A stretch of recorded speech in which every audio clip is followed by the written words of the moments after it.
Muy buenas a todos, bienvenidos de nuevo. Hoy vamos a ver otro supuesto práctico de la oposición de administrativos de la Seguridad Social. Como comentamos en otros vídeos, son todas las semanas vamos a subir aspectos típicos que suelen poner, digamos, los casos prácticos, que son también los que nosotros vemos en clase, la verdad. Eh, Aquí lo que os traemos es un ejemplo para que sepáis, pues más o menos lo que os podéis encontrar el día de examen, ¿de acuerdo? Muchas personas están preguntando que le interesan los casos prácticos de seguridad social, otros, por ejemplo, de administrativos de AGE. Como son normativas diferentes, porque la oposición, como sabéis, sí tienen materia en común, pero de cara a los casos prácticos, en seguridad social solo versan sobre los 13 temas de la parte específica. Entonces nosotros, por ejemplo, para impartirlo, pues tenemos cursos diferenciados porque no, en este caso no comparten temario, ¿vale? Para los que pues simplemente preguntáis, que sepáis que en nuestro caso estudiamos de un lado quienes van para Administración del Estado, pues estudian sus casos prácticos, y quienes van para Seguridad Social, pues estudian sus casos prácticos porque son normativas diferentes, ¿vale? Y de hecho ha de hacerse así porque la parte común no afecta a los casos prácticos. Bien, en este caso, como sabemos, esto es claramente para administrativos de la Seguridad Social, sin lugar a dudas, está hecho sobre la normativa, en este caso, pues la específica, ¿de acuerdo? Bien, el caso nos dice lo siguiente. Tenemos sobre gestión de la seguridad social en ACME Ingeniería SL, pues que son gestiones, digamos, de una empresa con respecto a la seguridad social. El texto nos dice lo siguiente. Esta empresa es una empresa dedicada al diseño y fabricación de maquinaria industrial, donde recientemente ha experimentado un crecimiento significativo en su negocio, lo que ha llevado pues, a la contratación de 30 nuevos puestos de trabajo. Además, la empresa tiene que gestionar varias situaciones que están relacionadas con la seguridad social, como por ejemplo, pues, bajas por enfermedad y un caso de incapacidad permanente, entre otras situaciones. Ante este escenario, han surgido varias preguntas sobre la normativa y los procedimientos aplicables en materia de seguridad social, y a continuación se presentan algunas de estas cuestiones más relevantes. Vale.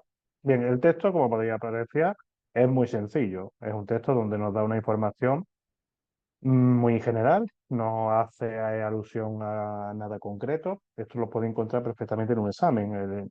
El texto de digamos, del supuesto, en la mayoría de los casos estará vinculado a las preguntas, pero también en muchos casos se hacen preguntas directas sobre la normativa y no tiene una relación directa con la información del texto.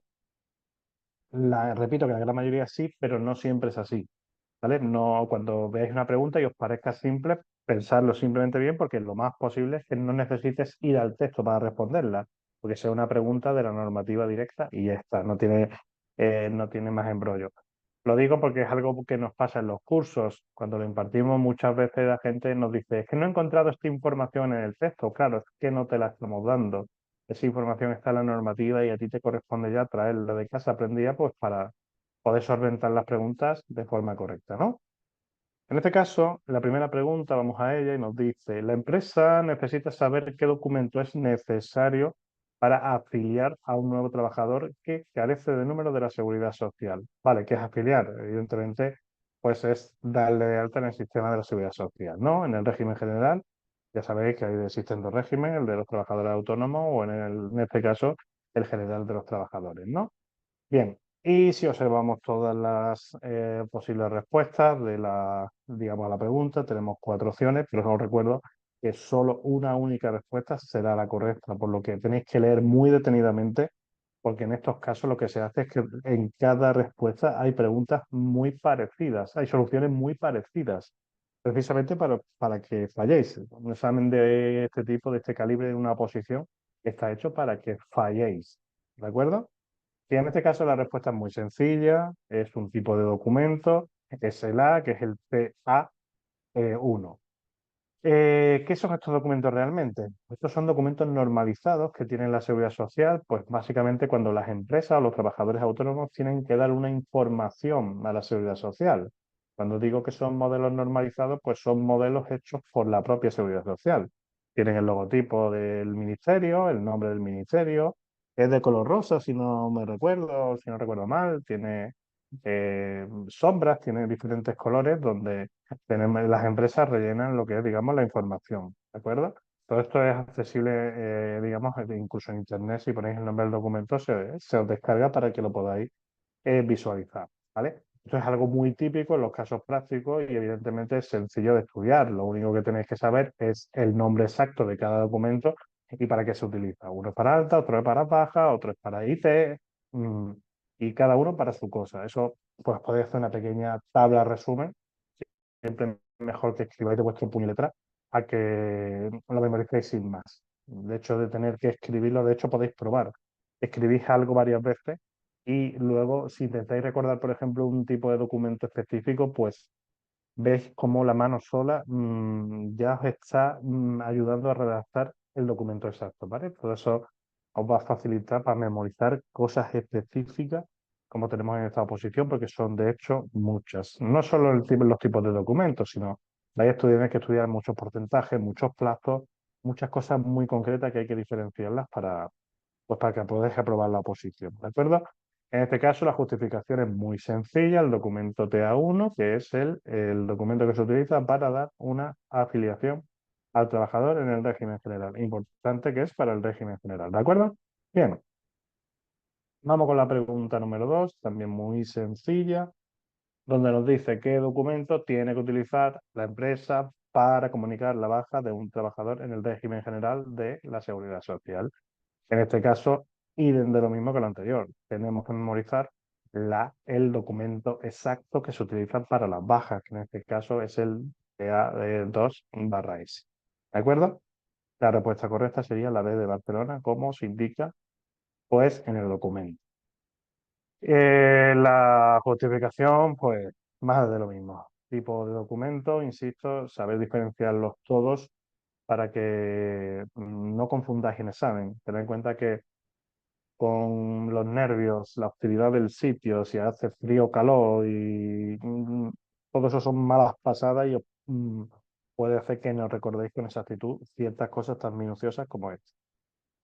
También si fuese lo único que tendríais que memorizar, parece sencillo, pero entre la confusión que dan todas las respuestas, más el tema de los nervios y demás, puede jugar una mala pasada. ¿De acuerdo? Bien, vamos con la pregunta número 3. Nos dice, el Departamento de Gestión Laboral ha detectado que hay algunas liquidaciones que no se han presentado en el plazo reglamentario. Plazo reglamentario es el plazo que por norma se establece, por reglamento que es una norma. ¿Cuáles son las consecuencias? Vamos a ver. Tenemos, si observáis, varias respuestas, pues nos dice que los trabajadores pierden automáticamente sus derechos a prestaciones. Es muy importante en el estudio de una oposición que sepáis también aplicar la lógica, pero no la lógica cotidiana de la vida, sino la lógica en base a las normas que estáis estudiando. Si observáis la Constitución por encima, si observáis los diferentes derechos que existen, en este caso ante las administraciones públicas, como puede ser ante la Seguridad Social, la respuesta A no tiene mucho sentido. Los trabajadores pierden automáticamente los derechos a prestación, claro. Yo pierdo mi derecho a prestación porque mi empresa no me ha querido dar el alta. Evidentemente eso no tiene mucho sentido, por lo que ya tenemos una respuesta que podemos descartar e irnos a la otra tres restante a ver si somos capaces de sacar la respuesta correcta, porque muchas veces aplicando esa lógica, aún sin el conocimiento, seríamos capaces de llegar a la respuesta correcta, pero hay que ir respuesta por respuesta analizando y descartando. La B, la empresa puede ser sancionada con recargos y multas. Muy bien, correcto, esa es la correcta. En resumidas cuentas, porque vamos, el Real Decreto Legislativo 8/2015 lo dice así, pero no obstante tiene sentido. Yo aquí quiero hacer un matiz y quiero deciros que es posible que en examen, vamos, de cara a vuestro estudio primero, tengáis que saber bien cuál es el concepto de recargo y cuál es el concepto de multa, porque son dos cosas diferentes que van en un mismo importe. Es decir, en un procedimiento donde la empresa tiene una obligación con la seguridad social en tiempo y forma y no la ha satisfecho, es decir, pues antes del mes de julio tienen que pagar 3.000 euros en cotizaciones por trabajadores y no lo han hecho, esos 3.000 euros van a tener un recargo que son los intereses por no haberlo hecho y una sanción por no haberlo hecho en tiempo, ¿vale? Para que esto no pase asiduamente. ¿Por qué os digo que tenéis que saber identificar muy bien el concepto de recargos y el concepto de multa? Pues porque las personas que diseñan los exámenes de las oposiciones hacen preguntas trampas para que vosotros caigáis. Entonces os pueden poner un importe que es la obligación que tiene la empresa con la seguridad social, un importe que corresponde a los intereses, en este caso los recargos, y otro importe que corresponda a la multa. Y os vayan haciendo preguntas para que vayáis identificando los importes. Aparentemente eso es muy sencillo, puede ser, sí, pero insisto, no es lo mismo hacerlo en tu casa tranquilamente, con todo ya hecho, el perro dormido, los niños en la guardería, a estar en un sitio hostil, con calor o con frío, con el de al lado moviendo el boli, el otro moviendo la pierna y el de la esquina haciendo un ruido. No es lo mismo, eso puede hacer que no le prestemos toda la atención posible que tenemos y nos juegue una mala pasada y tengamos un fallo en examen y es un marrón, ¿vale? Evidentemente, si podemos observar el resto de respuestas, pues también por descartar, que se interrumpe la afiliación de los trabajadores. A ver, viendo las normas desde arriba, si el empresario no ha satisfecho las obligaciones que tiene con la seguridad social, el que menos repercute ahí es el trabajador, porque a ellos se les sancionan y después de efectos legales, tú, el tiempo que has estado trabajando, pues lo has estado trabajando a efectos de seguridad social, sí o sí, ¿vale? Y de no hay consecuencias inmediatas, solo se requiere el pago atrasado. Vuelvo a la lógica. La administración pública puede ser muy benévola en muchísimas cosas, pero una vez que muerde, no suelta. Es decir, tú tienes unas obligaciones como empresa y o las satisface o las satisface. Si es ahora voluntariamente, pues muy bien, y si es después, lo vas a hacer también, pero con recargos, intereses y demás. Aquí de rositas no se va nadie si no ha satisfecho sus obligaciones, ¿de acuerdo? Por lo tanto, la respuesta correcta, B de Barcelona, ya lo hemos dicho, la empresa puede ser sancionada con recargos y multas y en el Real Decreto Legislativo así nos lo encontramos en el 8/2015, que ya sabéis que es una norma muy presente en vuestra oposición. El incumplimiento de pago de las cuotas en periodo reglamentario, es decir, en periodo que establece por norma, reglamento, conlleva la imposición, es decir, imponer recargos y multas, dos conceptos que habrá que sumar a la cantidad de los derechos que tengas que en este caso, que pagar de tus trabajadores, ¿de acuerdo? Vamos a la pregunta 4 y nos dice, entre los candidatos al proceso de selección para cubrir una vacante en la empresa con la categoría de administrativa o administrativo, se encuentra una persona que indica en su currículum vitae que tiene una incapacidad permanente solo para su profesión habitual, que era la de reponedor. ¿Qué grado de incapacidad permanente permite al trabajador seguir realizando una actividad laboral compatible? A ver, en temas de grados de discapacidad y tipos de, en este caso, de incapacidades, no hace falta que os diga que es algo que tenéis que tener muy presente porque estoy seguro que al menos una o dos preguntas sobre esos temas vais a tener. Pero que tenéis que saber diferenciarlas a la perfección. La incapacidad absoluta, permanente, una incapacidad temporal y la gran minusvalía, que es lo más destacable aquí. Y saber cuándo se puede, cuándo no se puede realizar un trabajo diferente al que venías realizando o un trabajo pues similar al que venías realizando. ¿Vale? Eso es muy importante saber diferenciarlo.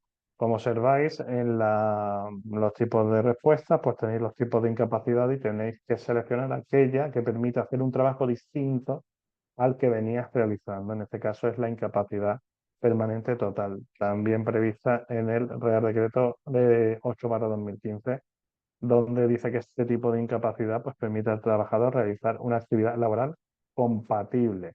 Es decir, si tú eres químico y tienes un infarto cerebral y no puedes, por ejemplo, estresarte o llegar a realizar, por ejemplo, cálculos de proporción, evidentemente no puedes seguir siendo químico, pues porque si te dedicas a la pólvora, pues imagínate, si no eres capaz de poder medir porcentajes, pues la que puedes liar es chica.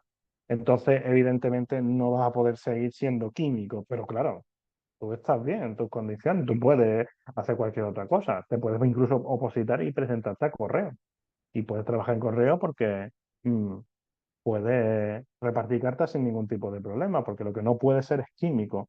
¿Vale? Tienes una incapacidad que evidentemente necesitas una situación administrativa que te diga claramente que no puedes ser químico, pues para no comprometer ni a la empresa, ni a ti, ni a tu trabajo y no dañar a terceros, pero tú puedes seguir trabajando porque puede sonar extraño, pero hay gente a la que no le gusta quedarse en su casa y necesita una actividad que realizar, entonces pues puedes hacer otro trabajo sin ningún tipo de problema, ¿vale? Y esto de la incapacidad, insisto, que para examen es crucialmente importante, saber diferenciarlas.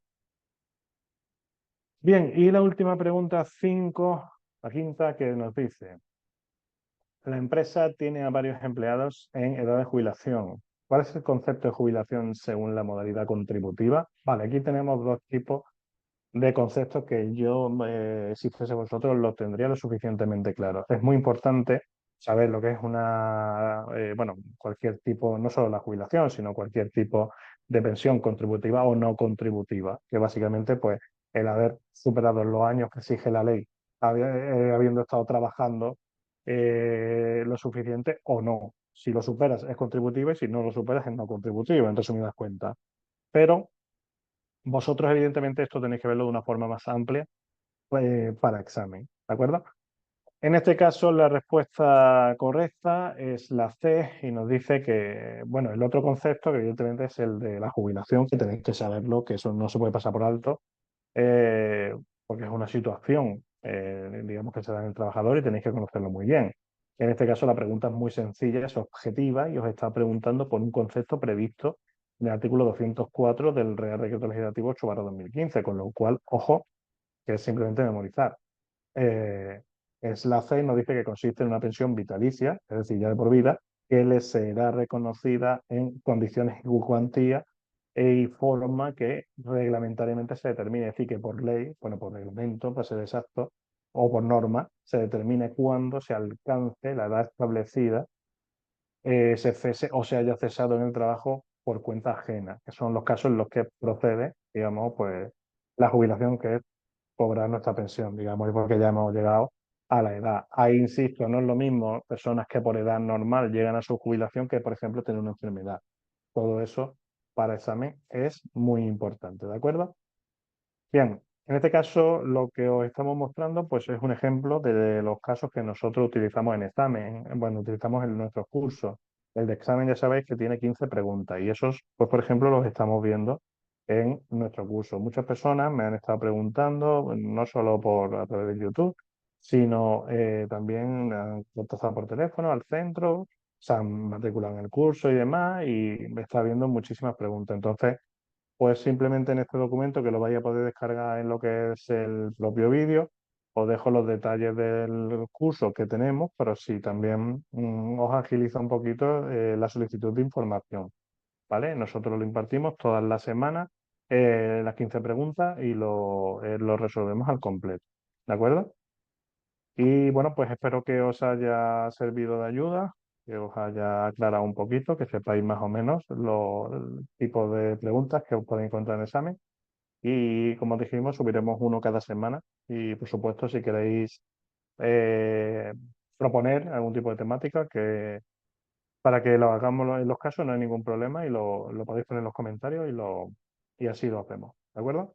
Bueno, pues muchísimas gracias por la reproducción y un saludo a todos.